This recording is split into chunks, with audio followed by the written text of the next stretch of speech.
Bismillahirrahmanirrahim. Alhamdulillahirabbil alamin wa bihi nasta'in ala umuri dunya waddin. Wassalatu wassalamu ala asyrafil anbiya'i wal mursalin sayyidina wa maulana Muhammadin wa ala alihi wa sahbihi ajma'in. Rabbi shrah li sadri wa yassir li amri wahlul 'uqdatam min lisani yafqahu qawli. Subhanaka la ilma lana illa ma 'allamtana innaka antal alimul hakim. ولا حول ولا قوة إلا بالله العظيم. اللهم افتح علينا حكمتك وانشر علينا من خزائن رحمتك يا أرحم الراحمين. اللهم أرنا الحق حقا وارزقنا اتباعه وأرنا الباطل باطلا وارزقنا اجتنابه. قال الله تعالى في كتابه العزيز: أعوذ بالله من الشيطان الرجيم. وقل اعملوا فسيرى الله عملكم ورسوله والمؤمنون وستردون إلى عالم الغيب والشهادة فينبئكم بما كنتم تعملون. صدق الله العظيم. وقال رسولنا سيدنا محمد صلى الله عليه وسلم: إنما الأعمال بالنيات وإنما لكل امرئ ما نوى فمن كانت هجرته إلى الله ورسوله فهجرته إلى الله ورسوله ومن كانت هجرته لدنيا يصيبها أو امرأة ينكحها فهجرته إلى ما هاجر إليه أو كما قال صدق رسول الله صلى الله عليه وسلم. Ya rahmat Allah, sahabat saya Fadil Ustaz, nama tak ingat, lupa Ustaz Asrul, urus dia program pematapan kerohanian di hospital ini, Hospital Raja Muhammad Sulaiman Ainun Ipoh ini. Seterusnya tuan-tuan, puan-puan, muslim-muslim rahmat Allah sekalian, rahimakumullah. Assalamualaikum warahmatullahi wabarakatuh. Pertamanya marilah sama-sama kita panjatkan puji-pujian dan bersyukur kita kepada Allah Subhanahu wa taala. Pada pagi ini kita dipertemukan buat kali pertama di dalam satu majlis ilmu yang merupakan satu taman dari taman-taman syurga Allah Subhanahu wa taala. Salah satu taman lain yang taman syurga yang wujud di dunia ini ialah halaman Raudhah di Masjid Nabi sallallahu alaihi wasallam. Kita nak pergi itu payah sikitlah, nak kena kumpul duit dan sebagainya. Tapi nak taman syurga di alam dunia ini cukup mudah. Hanya dengan berada dalam majlis ilmu, kita dah berada di dalam taman syurga Allah Subhanahu wa taala. Mana taman saya tak nampak pokok bunga, tak ada. Ini adalah dia panggil kalam majaz. Maknanya kata simbolik. Kita akan rasa kenikmatan taman syurga itu sekiranya nanti tuan-tuan perempuan makin lama makin khusyuk dan tawaduk. Mula semangat lepas tu kan.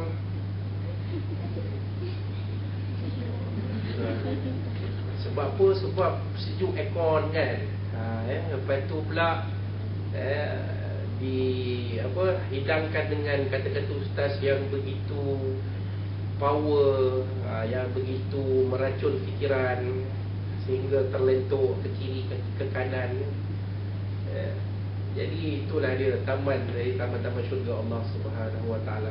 Jadi tadi Ustaz Asrul kita dah memperkenalkan saya. Inilah saya, rupa saya. Dan program kita ini dirakamkan untuk dipaparkan di YouTube. Jadi nak bagi kedai lah kan, Hospital Raja Muhammad Ainun ni ke seluruh dunia. Cumanya tadi ada yang sembang kata, Ustaz tak boleh kali-kali kamera ni. Kalau rajin kali-kali kita dapat buka semua kali. Kalau tak dapat muka saya. Ini adalah usaha kita lah untuk menyebarluaskan dakwah. Media baru ini perlu digunakan sebaik-baiknya. YouTube, Facebook, Twitter dan sebagainya. Walaupun saya tak suka tweet-tweet ni. Sebab dulu kan masa kita budak-budak kanak-kanak dulu kan, bila tweet tu suruh berhenti. Mana boleh berhenti? Kita jalan terus kan. Dakwah ni jalan terus, mana boleh berhenti. Jadi saya tak minat Twitter ni, saya minat Facebook kan. Sebab Facebook ni macam-macam, kita boleh cerita macam-macam, kita boleh kongsi, kita boleh share, Jadi kalau ada di antara tuan-tuan perempuan yang ambil gambar sekarang, masa ceramah dia ambil gambar saya sekarang, ya, kalau nak masukkan dalam Facebook tu, jangan lupa lah berkawan dengan saya dulu. Lepas tu baru tag nama saya. Sebab kita tak tahu pula kan. Itu cerita dia, tuan-tuan dan perempuan, muslimin muslimat rahimakumullah. Jadi pagi ni saya diberi satu tajuk.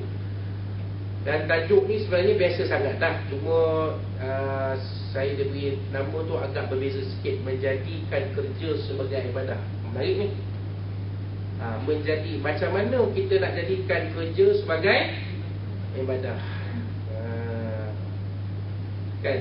Sebab apa tuan-tuan dan puan? Sebab hakikatnya, realitinya terbalik. Ibadah itu jadi satu kerja. Boleh faham? Akak perempuan, tuan-tuan perempuan, dia ramai akak-akak ni, orang perempuan ni memang dia bila mengajar ilmu dia memang dia semangat lebih. Tapi saya pelik bila saya tengok kemah keming Ustaz Zahar tu, ramai orang lelaki pula kan tengok. Orang perempuan tak ramai. Tapi mana-mana kuliah-kuliah agama, kalau tengok kan orang perempuan yang jadi golongan majoriti dia. Di mana kaum muslimin saya pun tak tahu. Ini mungkin 3-4 orang ni pun mungkin agaknya lama naik kot. Dia sama macam CDRM lah. Kalau dah lama naik tu, terpaksa lah hadir tanpa gagal. Istilah dia hadir tanpa gagal. Kalau tak hadir, akan dikenakan tindakan tata tertib. Kena hantar surat lah, jawab kenapa tak hadir. Saya, biasa alasan yang digunakan sakit perut, tak sihat, MC, anak baru bersunat, cuti sekolah. Kalau cuti sekolah, anak baru bersunat, bapak budak baru bersunat. Jadi tak dapat hadir program ya. Tapi tak apalah, yang ada ni pun sudah cukup baik ya. Untuk kita, waktu kita rakamkan benda tahu pun ya, sahabat-sahabat yang apa tu kan ya, kita ada Facebook, dia ada Facebook kan. Benda ni masuk YouTube, kita linkkan kat dia. Hampa tengok, rugi tak pi Ustaz Azmi main kuliah, kemak keming. Kan.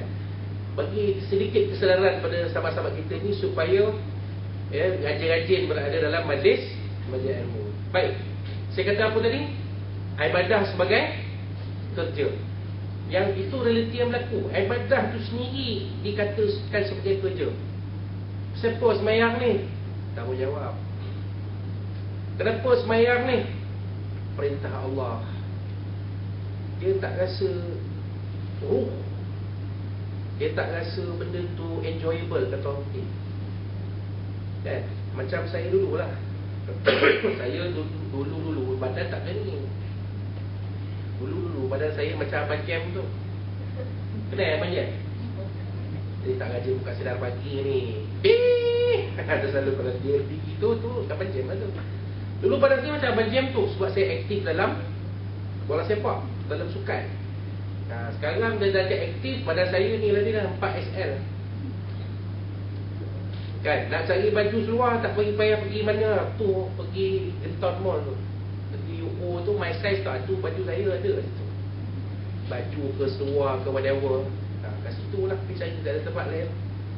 Tak pun pergi kedai tempat, tu dua benda lah kan. Jadi masa saya bujang-bujang tu, saya pernah bersembang dengan seorang jurulatih pasukan bola sepak remaja kebangsaan.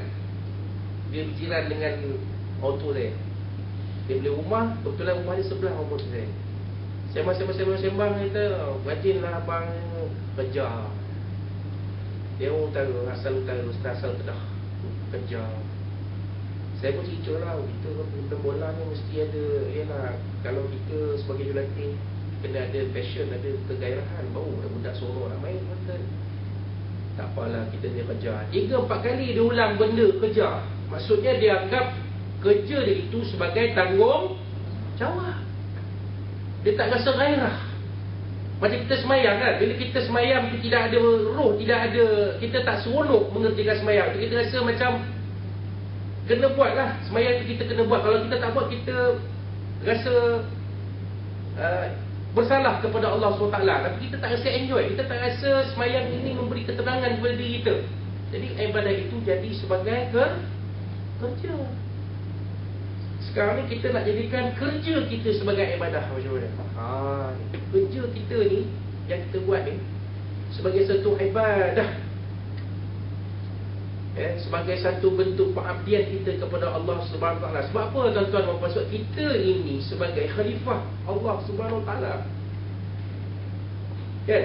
Bukan Allah Taala pernah menyatakan dalam Al-Quran, wa idh qala rabbuka lil malaikati inni ja'ilun fil ardi khalifah. Dan ingatlah wahai Muhammad, tatkala berfirman Tuhan kamu kepada para malaikat, hari ini sesungguhnya aku bercadang-cadang nak mencipta satu jenis makhluk menjadi khalifah di atas muka bumi. Makna kita ni sendiri adalah khalifah di atas muka bumi. Bila kita jadi wakil Allah di atas muka bumi, apa saja kita buat di atas muka bumi ini adalah satu bentuk pengabdian kita kepada Allah SWT. Sebab kita ini abid, kita ini hamba. Pernah dengar lagu nasyid tak? Laisal ma'bud illallah, laisal mawjud illallah, la ilaha illallah. Wah, ustaz sampai nasyid Quran, baca lagu nasyid ada, buka YouTube lah. Macam-macam lagu ada. Lagu nasyid ada, lagu cinta pun ada, lagu rock pun ada. Dalam selimut pun tercabut nyawamu pun ada juga. Lagu rock. Betul tak? Lagu tajuk Sembunyi kan? Sembunyi ada dalam YouTube pun ada. Tapi bukan versi tahun 88 Wings. Versi kita lah 2012. Sebab lagu tu lagu rock, tapi liriknya lirik ketuhanan. Cuba kaji balik. Dalam selimut pun tercabut nyawamu. Dalam Quran disebut. Pergi ke mana kita, walaupun ke hujung dunia pun, kalau ajal kita akan sampai, kita akan bertemu dengan Malikal Maut. Kat sini lah Simon coba. Buat macam Michael Jackson, buat satu peti besar, isi oksigen. Kita duduk hospital, senang dapat oksigen. Isi oksigen. Ni kompom tak mati ni. Tengok Michael Jackson, akhirnya Allah Ta'ala panggil juga. Cuma ada dikatakan Michael Jackson tu memeluk agama Islam beberapa ketika sebelum pemergiannya. Wallahu wa rasul alam. Ya Allah dan Rasulnya saja yang mengetahui hakikat sebenar. Betul ke Michael Jackson tu memeluk Islam ke tak? Wallahu alam. Kita tak tahu. Kita tak didedahkan dengan hakikat yang sebenar. Tapi tu cerita dia, Michael Jackson pun takut mati. Bukan cerita dia takut mati, Michael Jackson pun takut mati lah. Tapi Allah Ta'ala kata, bila sampai masanya, fa idza jaa ajaluhum la yastakhiruna sa'atan wa la yastaqdimun. Bila sampai ajal, tidak akan terlewat sedikit pun dan tidak akan tercepat sedikit pun, on time. Apa dua benda yang kita tak boleh adjust dalam kehidupan ni? Saya tanya pada tuan-tuan dan puan sekalian, abang-abang, kakak, apa dua benda dalam dunia yang kita tak boleh adjust? Lain kita boleh adjust. Akak dan abang bergaduh kat rumah, tergebang pinggan mengkut, tergebang set TV, tergebang segala-gala, bola terbang, semua terbang, piring terbang, mangkuk terbang. Besok baik balik.